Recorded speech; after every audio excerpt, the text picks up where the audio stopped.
Hello बच्चों, आज आपके साथ हैं हम एक नए टॉपिक के साथ partnership accounts admission of a partner. और आज मैं आपके सामने इस चैप्टर की जो पूरी थ्योरी है वो आपके सामने डिस्कस करूंगा और इसके बाद के वीडियोस में हम लोग वन बाय वन इसके न्यूमेरिकल्स को टेकअप करेंगे। ओके, तो this is partnership accounts admission of a partner, entire theory aspect of you can say key fact of introduction of this chapter. Admission of partner means कि how it is permitted. Okay, one thing, as per section 31 of Indian Partnership Act 1932, a person can be admitted only two condition. पहला, अगर deed है तो deed के हिसाब से आएगा, और अगर डीड नहीं है तो consent of all the partners आएगा।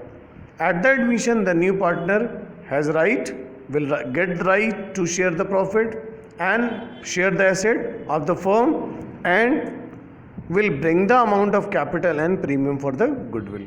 Okay, सबसे पहली चीज़ क्या करनी है कि जब भी कोई नया पार्टनर फर्म में एडमिशन पाता है तो उस कंडीशन पे उसको फर्म के प्रॉफिट और एसेट पर पूरा अधिकार होता है, जैसे और पार्टनर्स को होता है। और साथ में से उसको जब भी फर्म में कोई नया पार्टनर आएगा उसे कैपिटल लानी होगी और प्रीमियम फॉर गुडविल लाना होगा as per the consent of all other partners. What are the effects of the admission of a partner? तो सबसे पहली चीज़ क्या होती है कि ओल्ड पार्टनरशिप खत्म हो जाएगी। क्लियर, यानी जो बैलेंस शीट है that is closing and you have to prepare new one for the new partnership. Okay, the new partner will share the future profit. जो नया पार्टनर है फ्यूचर के प्रॉफिट शेयर करेंगे। Third, the new partner will contribute an aggregate amount of capital. He has to bring that capital for being the member of the coming partnership. Then revaluation of assets and assessment of liabilities will be made, and new partner will be liable of obligations and will have right on assets from the date of admission. And next thing is goodwill adjustment is necessary, paid to sacrificing partner in their sacrificing ratio by the gaining partner or partners in gaining ratio. तो जब भी कोई नया partner आता है तो पहली चीज़ उसे फॉर्म में गेन होने जाना है, तो गेनिंग पार्टनर कौन है? जो न्यू पार्टनर है। सेकेंड थिंग, हो सकता है कि जो पुराने पार्टनर हो उसमें भी कोई गेनिंग पार्टनर हो। नए जो शेयर एडजस्टमेंट हैं, जो प्रॉफिट शेयर हैं, उसमें हो सकता है किसी पुराने पार्टनर को भी गेन हो, तो उस कंडीशन पे उसे भी गुडविल का वो शेयर और कैपिटल का वो शेयर देना हो सकता है। ठीक है, तो इट डिपेंड्स कि कैपिटल गुडविल एडजस्टमेंट करना पड़ेगा। कैसे होगा? गेनिंग पार्टनर गेनिंग रेशियो में सेक्रीफाइसिंग पार्टनर को वो चीज़ें प्रोवाइड करेंगे। ठीक है, उसके बाद है adjustment of reserves and accumulated profit and loss. जब भी कोई नया पार्टनर आता है तो हमें जो फर्म के रिजर्व्स हैं और जो एक्युमुलेटेड प्रॉफिट्स हैं हमें उन्हें क्या करना होगा? उनका एडजस्टमेंट करना होगा। तो what are the adjustment is necessary before admission of a partner? The first, calculation of new PSR and sacrificing ratio. Second, valuation of goodwill and adjustment of premium for the goodwill. Third, adjustment of reserves, accumulated profit and deferred revenue expenditure. And last, adjustment of capital on the basis of new capital if needed.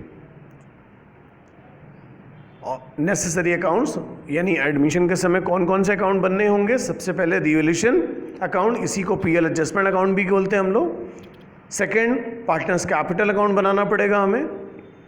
Third, cash account, क्योंकि नया partner cash लाएगा, हो सकता है पुराने partner भी capital adjustment के case में कैश लाएंगे या कैश विड्रॉ करेंगे, तो इसको ध्यान में रखते हुए कैश अकाउंट बना लेना चाहिए, या बैंक अकाउंट जो भी क्वेश्चन में अप्लीकेबल हो। साथ में लास्ट में आपको जो न्यू पार्टनरशिप है उसकी ओपनिंग बैलेंस शीट बनानी पड़ेगी। अब लाओ, सबसे पहला हम लोग देखते हैं new PSR and sacrificing ratio. देखिए, जो न्यू पीएसआर है is the ratio in which all partners including new partner will share future profit and loss. Clear, यानी वो profit sharing ratio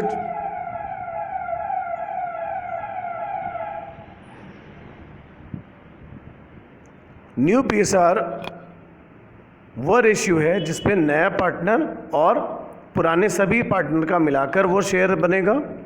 second thing, sacrificing ratio जो होता है उसको कैसे कैलकुलेट करेंगे, old profit sharing ratio minus new profit sharing ratio, यानी old ratio में से न्यू रेशियो माइनस कर देंगे। And last thing, the new partner और इनकमिंग पार्टनर में एक्वायर हिज और his share from old partner in old PSR, in particular or sacrificing ratio or in a particular fraction from the old or existing partner। देखिए, जब भी ratio नए partner का calculate होता है या नई फर्म का कैलकुलेट होता है तो इस बात को हमेशा देख लेना चाहिए कि नए पार्टनर को पुराने पार्टनर किस हिसाब से पेमेंट कर रहे हैं, किस हिसाब से शेयर दे रहे हैं। हो सकता है कि वो अपने ओल्ड शेयर में ही उसको कंट्रीब्यूट कर रहे हो। सेकंड, हो सकता है कि एक specified sacrificing ratio old partners decide करके रखे हों कि उसमें देना है अपना शेयर, वो नए को दे देंगे। और थर्ड, हो सकता है कि वो दोनों या तीनों जो भी ओल्ड पार्टनर्स हैं अपने शेयर का एक सर्टेन फ्रैक्शन नए पार्टनर को प्रोवाइड कर दें। ठीक है, it is very important to calculate the new profit sharing ratio and sacrificing ratio in admission. Now first topic is calculation of new profit sharing ratio। तो हम यहाँ पे डिफरेंट केसेस आपके सामने डिस्कस करने जा रहे हैं और उनसे कैसे कैलकुलेट होगा वो आपके सामने आ रहा है।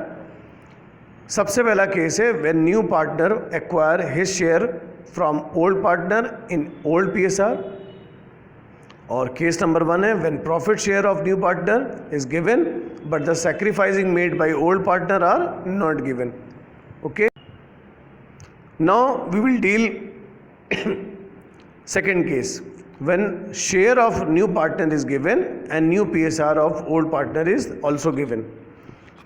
You can see with the example, A and B are the partners, they admit C for 1/4 share in future profit, and future profit sharing ratio between A and B would be 2:1, calculate new PSR. So again you can check, let total share is 1 and C share is 1/4, so remaining share will be 1 minus 1/4, that is 3/4. Now this it is clear कि 3/4 is the remaining profit. तो existing partners share being divided among the old partners 2:1. So A share क्या होगा, 3/4 जो remaining है into 2/3 and B share 3/4 remaining into 1/3। तो A का आएगा 6/12 और B का आएगा 3/12। तो C का क्या हो जाएगा 1/4, that is 3/12। तो हम कह सकते हैं कि न्यू PSR क्या होगा 6:3:3, that is 2:1:1। Okay, now next case, in this case new partner acquire his share from old partner equally or specified ratio। तो as from the example, A and B are the partners sharing profit and loss in 5:4। C is admitted for 1/4 of share of the future profit which he acquired from both A and B. So calculate new PSR. So as you know कि C share is 1/10 and it will be collected from A and B equally. So what he will receive from A and B, 1/10 into 1/2, that is 1/20. So just deduct 1/20 from A and B. तो A's original share is 5/9. तो deduct 1/20 and B's new share is 4/9 minus 1/20, that is 91/180, 71/180। तो C का share क्या हो जाएगा 1/10, it is already. तो हमको लोग क्या करना होता है, डिनोमिनेटर कॉमन करना होता है, तो 18/18 से मल्टीप्लाई करेंगे तो न्यू C शेयर क्या होगा 18/180। सो फर्म का शेयर क्या होगा 91:71:18।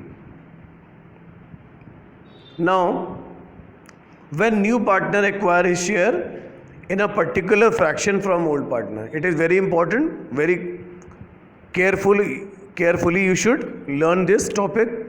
A and B are the partner with PSR of 3:2.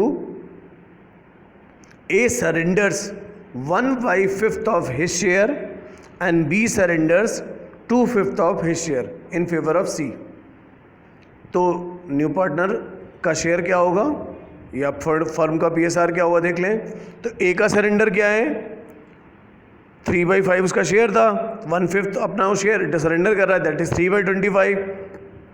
और बी है, बी का 2/5 था, तो अपना 2/5 वो शेयर सरेंडर कर रहा है, तो कितना सरेंडर किया, 4/25। तो after surrender of these share what will be the new share of the A and B. A का ओरिजिनली क्या था 3/5, उसमें से 3/25 सरेंडर हटा दीजिए तो कितना बचा 12/25। और बी का 2/5 था, उसमें से 4/25 माइनस करी क्योंकि सरेंडर हुआ तो 6/25 बचा। अब सी का शेयर देख लीजिए, सी 3/25 प्लस 4/25 दैट इज 7/25। ओके, तो नया शेयर क्या आया 12:6:7। तो सैक्रिफाइसिंग रेशियो भी आपको निकालना पड़ता है, तो सैक्रिफाइसिंग रेशियो देख लीजिए क्या होता है, it is the ratio in which old or existing partner forego their share of profit in favor of new or incoming partner. Clear?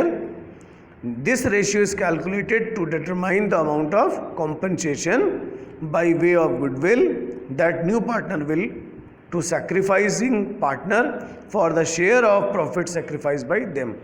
देखिए समझ में की बात है इस पॉइंट को कि हम सैक्रिफाइसिंग रेशियो क्यों कैलकुलेट कर रहे हैं, क्यों, क्योंकि हमें गुडविल का एडजस्टमेंट करना है।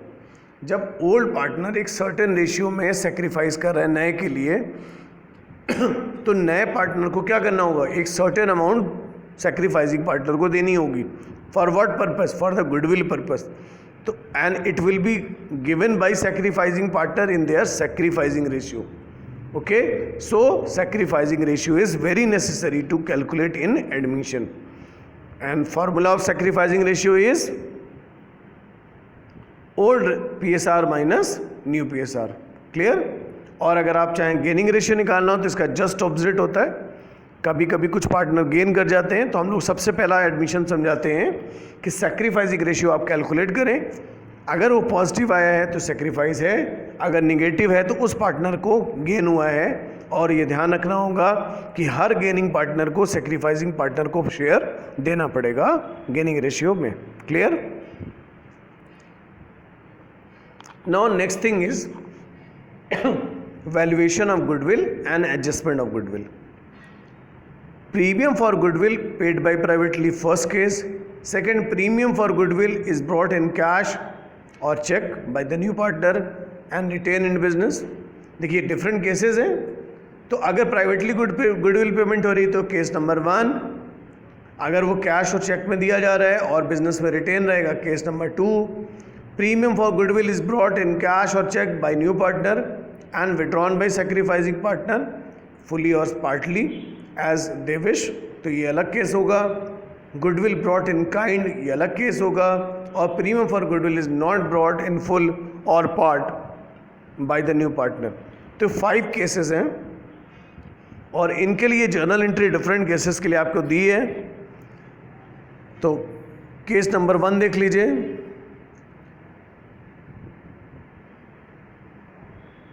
कि सबसे पहले premium for goodwill is paid privately, तो उसके लिए हमें क्या करना होगा, कोई एंट्री नहीं करनी होगी।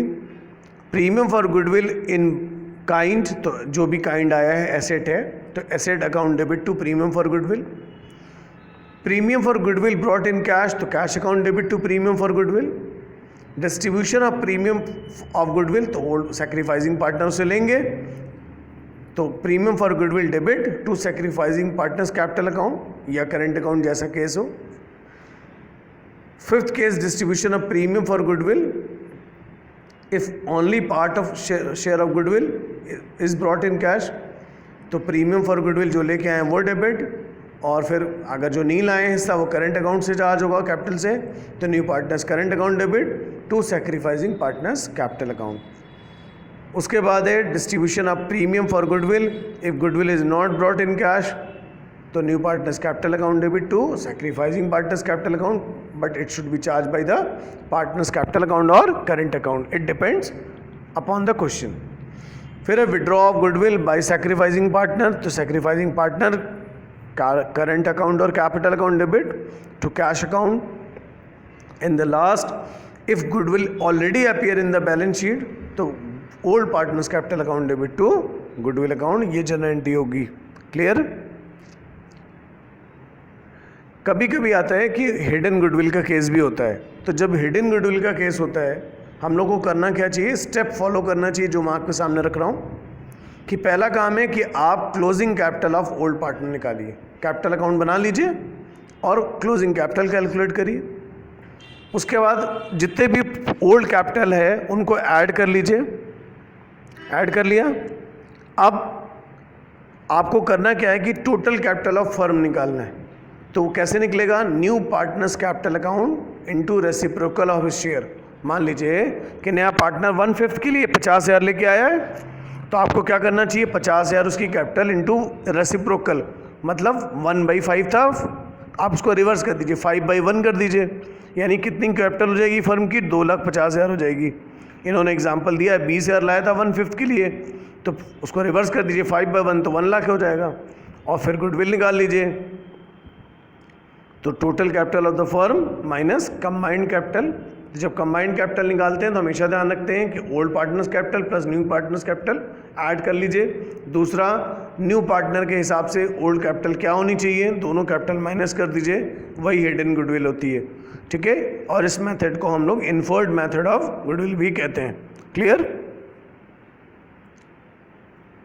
Now preparation of revaluation account, very easy account, very what beginning account for the admission. तो आपको बहुत आसानी से समझ लीजिए कि रीवैल्यूएशन अकाउंट क्या होता है, ये पीएल एडजस्टमेंट अकाउंट होता है। तो जितने भी एक्सपेंस टाइप के लॉस होंगे वो डेबिट में आएंगे और इनकम और गेन आपके जो भी होंगे क्रेडिट में आएंगे। ठीक है, तो आप देख रहे हो डेबिट साइड में क्या लिखा है, decrease in value of asset. तो अगर रीवैल्यूएशन करते समय कोई वैल्यू एसेट की कम हो रही है तो उसे आप डेबिट करेंगे, और क्रेडिट में होगी तब, मतलब बढ़ रही है तो क्रेडिट कर दीजिए, प्रॉफिट है। फिर सेकंड केस लाइबिलिटीज़ का होता है, लाइबिलिटीज़ अगर बढ़ रही तो आपको नुकसान है, तो इंक्रीज इन लाइबिलिटी डेबिट है। अगर लाइबिलिटीज़ कम हो रही तो आपको पेमेंट नहीं करने, फ़ायदे हो गए तो क्रेडिट कर दीजिए। फिर आता है अनरिकॉर्डेड एसेट्स एंड लाइबिलिटीज़।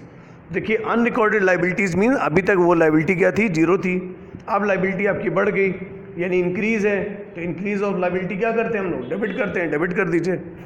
उसके बाद अनरिकॉर्डेड एसेट्स हैं, तो वो एसेट क्या है कि अभी तक नहीं थे अब आ गए, तो अभी तक मान लीजिए जीरो थे अब इंक्रीज़ कर गए, तो इंक्रीज़ को क्या करते हैं, क्रेडिट करते हैं, क्रेडिट में ले आएंगे। और फिर जो बैलेंस है, बैलेंस को हम लोग क्या करेंगे, ओल्ड पार्टनर्स कैपिटल अकाउंट में ओल्ड रेशियो में डिस्ट्रीब्यूट कर देंगे। जो भी बैलेंस रीवैल्यूएशन का आएगा वो ओल्ड पार्टनर को ओल्ड पीएसआर में डिस्ट्रीब्यूट होगा, चाहे वो डेबिट हो चाहे क्रेडिट हो। क्लियर? ये जो मैंने आपको लेजर बताया उसकी जनरल एंट्रीज हैं, तो आपको लेजर से जनरल एंट्री बनानी आती है, नहीं आती हैं तो आप इनको एक बार याद कर लें, है ना। एग्जाम में हो सकता है कि जनरल एंट्री पूछी जा सकती है आपके छोटे क्वेश्चन में। नेक्स्ट चीज आता है एक्सपेंसेस ऑन रीवैल्यूएशन। रीवैल्यूएशन के जो एक्सपेंसेस होते हैं, तीन कैटेगरी होती है, बहुत ध्यान से समझें क्योंकि एग्जामिनेशन हॉल में ये बात समझने की नहीं होती, वो घर पे ही समझने की होती है। सबसे पहली चीज, when it is paid by the partner, तो revaluation account debit to concern partner capital account होगा। क्लियर है? अगर पार्टनर देगा तो concern partners capital account credit होगा। Clear? Second, when this is incurred and paid by the firm, अगर firm ने payment किया है तो रीवैल्यूएशन डेबिट टू बैंक होगा। Clear? Third, if it is borne by the partner and paid by the firm, ध्यान समझिए, अगर firm के किसी पार्टनर ने कहा हम पेमेंट करेंगे और बाद में फर्म उसका पेमेंट करेगी, ठीक है, तो उस कंडीशन पे क्या होगा, उसी पार्टनर्स कैपिटल अकाउंट के में जाएगा, रीवैल्यूएशन में नहीं जाएगा। इट इज़ वेरी इंपॉर्टेंट क्योंकि ये रीवैल्यूएशन की ट्री नहीं है। Concern partners capital debit to cash और bank account. Clear? Now memorandum revaluation account, ठीक है, it is theoretical aspect we are dealing. तो इसमें होता क्या है कि दो पार्ट में बनता है मेमोरेंडम रीवैल्यूएशन अकाउंट, और फर्स्ट पार्ट में इंक्रीज और decrease of value of assets and liabilities show होती हैं, ठीक है, जैसे अभी रिवैल्यूएशन में आपने देखा, और उसका balance old partners capital account में ट्रांसफ़र होता है। क्लियर है? जैसे कर रहे थे। अब उसका सेकंड पार्ट भी ओपन करना होगा आपको। In second part, all entries made in the first part is account are reversed and the balance shown in this part is transferred to capital account of all the partners including new partner also. Clear है? इसके बारे में और आगे आप देख लें कि मैंने दो चीज़ें आपको अलग करके दी हैं कि रिवैल्यूएशन अकाउंट और मेमोरेंडम रिवैल्यूएशन अकाउंट में डिफरेंस क्या है. तो आपने अभी समझा कि रिवैल्यूएशन में एक ही पार्ट होगा और मेमोरेंडम रिवैल्यूएशन में दो पार्ट होंगे. ठीक. Second, transfer of profit and loss. तो प्रॉफिट और loss shown by the revaluation account is transferred to old partners capital account in their old issue. But in memorandum revaluation, profit and loss of the first part is transferred to old partners in capital account in their old issue, and profit and loss of second part transferred to partners capital in new ratio. पहले part में आपको old ratio में transfer करना है, दूसरे part में new ratio में transfer करना है. Effect on balance sheet, the revaluation is prepared, assets and liabilities जो भी होगा उसका बैलेंस शीट पर सीधे रिवैल्यूएटेड अमाउंट आती है, तो असर तो आएगा ही डेफिनेटली. और मेमोरेंडम के लिए जब बात करते हैं, assets and liabilities are shown in the new balance sheet in their old amount. Clear है? हम नई अमाउंट पे बैलेंस शीट नहीं बनाते मेमोरेंडम के केस में. Fourth, generally it is prepared in the to record the effect of changes in the value of assets and liabilities. और memorandum revaluation क्या होता है? It is prepared specially agreed by the partners to show the assets and liability in old values. Clear? Second आता है adjustment of general reserve and accumulated profit and loss and deferred revenue expenditure. तो इसको आप जानते ही हैं कि old profit sharing ratio में ओल्ड पार्टनर्स को दिया जाता है. और इट इज़ वेरी इंपॉर्टेंट कि general reserve, profit and loss account, workman compensation reserve, investment fluctuation reserves, जो भी रिमेनिंग पार्ट है सरप्लस पार्ट, वो आपको क्या करना होगा? ओल्ड पार्टनर को ओल्ड पीएसआर में देना होगा. और second, old partners capital account debit to preliminary expense, advertisement suspense, profit and loss and goodwill. तो these are the items which is shown in asset side of the given balance sheet. तो जो भी आपको closing balance sheet दी होगी इसके asset में दिखाए गए होंगे, तो इनको भी आप पार्टनर्स कैपिटल अकाउंट के डेबिट में ले जाएंगे और ओल्ड पीएसआर में बांट देंगे. क्लियर? अब वन बाय वन आप दोनों रिजर्व को समझ लें. Investment fluctuation reserve, it is just revision, क्योंकि हम लोग इसको पहले वीडियोस में पढ़ चुके हैं फंडामेंटल्स में. तो सबसे पहली चीज़ क्या है कि इन्वेस्टमेंट फ्लक्चुएशन रिजर्व क्यों हम लोग प्रिपेयर करते हैं? ये इसलिए प्रिपेयर करते हैं कि फर्म जो इन्वेस्टमेंट करती है उसमें कहीं ना कहीं फ्लक्चुएशन हो सकते हैं मार्केट में, तो उस फ्लक्चुएशन से फर्म को कोई लॉस ना हो, इसलिए एक ये आपका पहले से फिक्स रिजर्व होता है. ठीक है? तो अब इसको कैसे हम लोग डील करते हैं एडमिशन समय, क्योंकि ओल्ड रिजर्व है तो इसको राइट ऑफ करना ही है.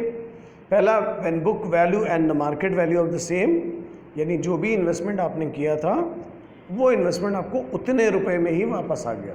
यानी 50,000 का इन्वेस्टमेंट किया था, सरेंडर करते समय भी 50,000 आया, यानी वो दोनों वैल्यू सेम है. तो आपको करना क्या है? पूरा रिजर्व पार्टनर्स कैपिटल अकाउंट में डिस्ट्रीब्यूट कर दीजिए. क्लियर है? No doubt. Second, when book value of investment is greater than market value. ठीक है? तो इन्वेस्टमेंट आपने जो बेचा है वो मार्केट वैल्यू, उसकी बुक वैल्यू ज़्यादा है, मार्केट वैल्यू कम है. तो आपको अब क्या देखना है कि कितनी वैल्यू कम हुई. वैल्यू अगर 10,000 रुपये कम हुई और रिजर्व आपके पास 50,000 था, तो ऐसी कंडीशन पे क्या होगा कि जो इन्वेस्टमेंट फ्लक्चुएशन रिजर्व है बचा वाला, वो कैपिटल अकाउंट में जाएगा और जो कम हुआ है वो इन्वेस्टमेंट कर जाएगा. ठीक है? वो इन्वेस्टमेंट एडजस्ट होगा. फिर if fall in value equal to investment fluctuation reserve, तो आपको क्या करना है? दोनों बराबर है, कोई दिक्कत नहीं, आपको राइट ऑफ कर देना है पूरा इन्वेस्टमेंट फ्लक्चुएशन रिजर्व से. ठीक है? एंट्री क्या होगी? Investment fluctuation reserve debit to investment account. फिर fall in value is greater than IFR. अगर वैल्यू आपकी कम गिरी है और IFR आपके पास ज़्यादा है, तो आपको क्या करना चाहिए कि जो इन्वेस्टमेंट है उसमें फ्लक्चुएशन रिजर्व एडजस्ट करना चाहिए और जो बचा है वो रिवैल्यूएशन अकाउंट से चार्ज कराना चाहिए. क्लियर? और जो एक्सेस है वो पार्टनर्स कैपिटल अकाउंट में रिवैल्यूएशन ये आपको क्या करना होगा, ओल्ड PSR में करना होगा। उसके बाद when there is an increase in market value of investment, बढ़ गई अगर मार्केट वैल्यू इन्वेस्टमेंट की, तो पहले क्या करना है, investment fluctuation reserve debit to capital account old ratio, and फिर इन्वेस्टमेंट डेबिट टू रिवैल्यूएशन करना है, और investment brought up to market value, मतलब जो इन्वेस्टमेंट है उसको मार्केट वैल्यू तक लाने के लिए आपने रिवैल्यूएशन की एंट्री की है, और जो बचा revaluation debit to partners capital account transfer हो जाएगा। क्लियर। नेक्स्ट है इन्वेस्टमेंट एम्प्लॉयज प्रोविडेंट फंड। तो एम्प्लॉयज प्रोविडेंट फंड आप जानते हो क्या करना होता है उसमें, when there is no claim again WCR, workman compensation reserve के लिए कोई क्लेम नहीं है, तो आपको वो हम क्यों रखते हैं, क्योंकि मान लीजिए वर्कर को कोई प्रॉब्लम हुई तो हम उस रिजर्व से उसको पेमेंट कर देंगे। लेकिन अगर अब पार्टनरशिप कंप्लीट हो रही है, ख़त्म हो रही है, क्योंकि नया पार्टनर आ रहा है, तो जो भी रिजर्व होगा उसको डिस्पोज ऑफ करना पड़ेगा, क्योंकि वो ओल्ड पार्टनर के द्वारा रिजर्व मेंटेन था।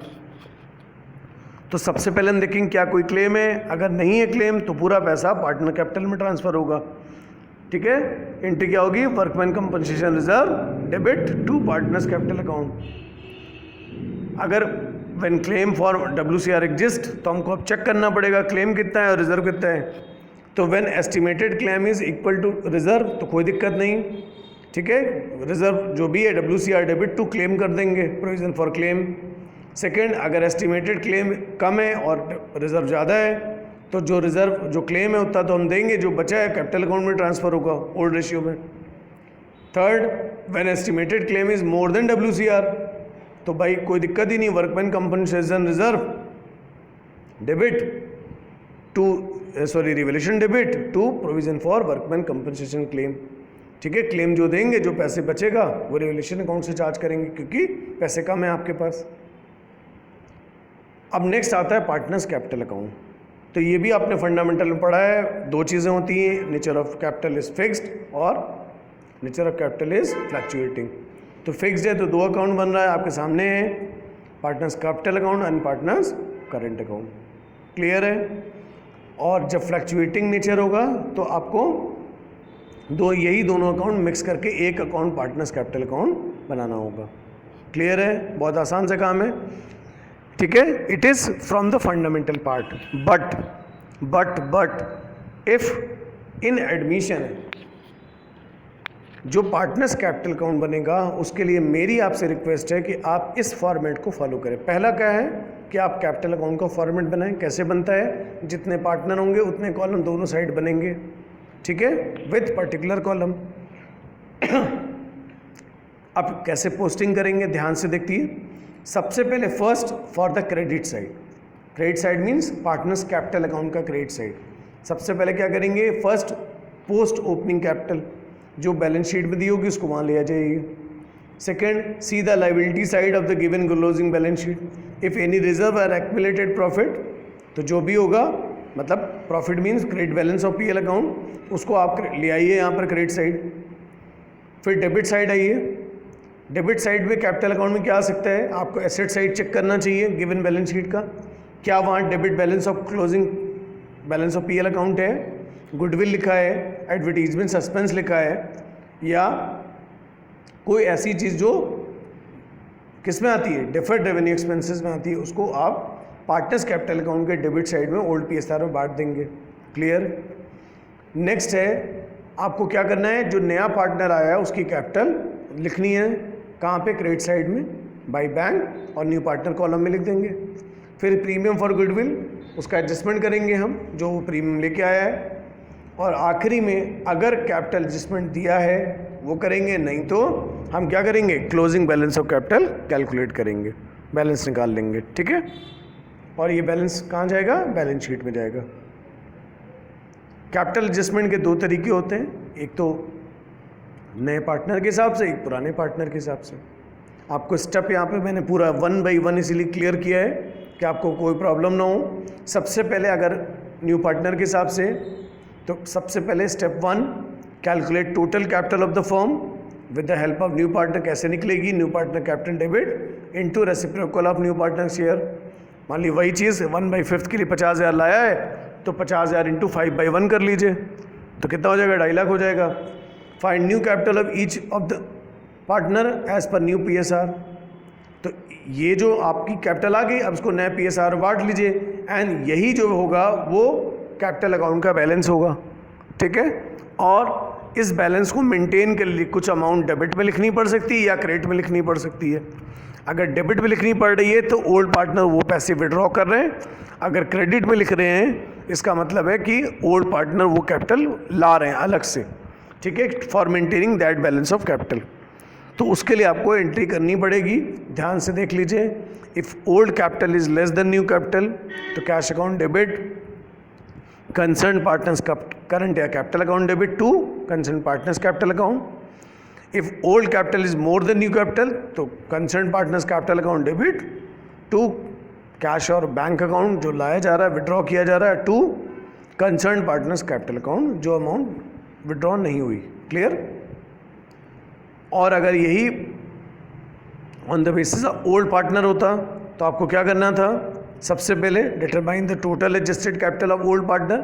तो आप कैपिटल अकाउंट सबसे पहले बनाएंगे और ओल्ड पार्टनर्स की बैलेंस कैलकुलेट करेंगे, फिर उनको आप ऐड कर लेंगे, ठीक है, कैलकुलेट टोटल कैपिटल निकालेंगे, क्योंकि यहाँ पर भी आपको रेसिप्रोकल यूज़ करना है कि भाई मान लीजिए टोटल कैपिटल आपकी जो आई है वो ओल्ड पार्टनर्स मिला के मान लीजिए 3/4 है, तो आपको क्या करना है, इसको भी रेसिप्रोकल कर दीजिए, 4/3 कर दीजिए, तो आपको नई कैपिटल मालूम हो जाएगी। अब जो नई कैपिटल आई है उसमें नए पार्टनर का शेयर मल्टीप्लाई कर दीजिए, आपको नए पार्टनर कैपिटल मालूम हो जाएगी, ठीक है, और बैलेंस आ जाएगा। फिर होता है last preparation of cash account. Preparation of cash account के लिए ध्यान रखेंगे, सबसे पहले ओपनिंग कैश लिखेंगे डेबिट साइड में, बैलेंस शीट में गिवन होगा। फिर न्यू पार्टनर कैपिटल लिखेंगे जो लाए हैं उनके नाम से, उनकी प्रीमियम फॉर गुडविल लिखेंगे, और कोई ओल्ड पार्टनर कैश लेके आया है तो वो लिखेंगे, और कोई ओल्ड पार्टनर कैश विड्रॉ कर रहा क्रेडिट में लिखा जाएगा, और जो बैलेंस होगा वो क्लोजिंग कैश होगा, ठीक है, क्रेडिट साइड में, ठीक है, इट मीन्स डेबिट बैलेंस आएगा, ठीक। फिर फाइनली बैलेंस शीट बनाएंगे न्यू फर्म की, और वो बैलेंस शीट कैसे बनेगी, कैपिटल अकाउंट से कैपिटल यहाँ आ जाएगा, कैश अकाउंट से कैश आएगा, रेस्ट जो चीज़ें हैं हमें क्या करना होगा, हमें रिवैल्यूएशन अकाउंट से एडजस्ट करनी होगी, और आपकी नई बैलेंस शीट टैली हो जाएगी, ठीक है। This is what final theory of partnership, admission of a new partner, and it will very helpful for practical purpose. तो पहले इसको बेटा कम से कम आप लोग 1 से 2 बार जरूर पढ़ लीजिए, देख लीजिए, ठीक है, और इसके नोट भी चाहे बना लें, क्योंकि मैंने आपको सारे फॉर्मेट दिए हैं तो आप उसके नोट कर लेंगे, और जो भी स्टेप की जैसे कैपिटल अकाउंट में बताए गए या जो भी कैश अकाउंट में बताए गए उसको एकदम बाय हार्ट याद होना चाहिए, जिससे हम लोग जब नेक्स्ट सेशन में सवाल लगाना शुरू करेंगे तो उससे हमें बहुत हेल्पफुल होगा। Thank you and thank you for today, and we will start our numerical session by tomorrow. That's all for today.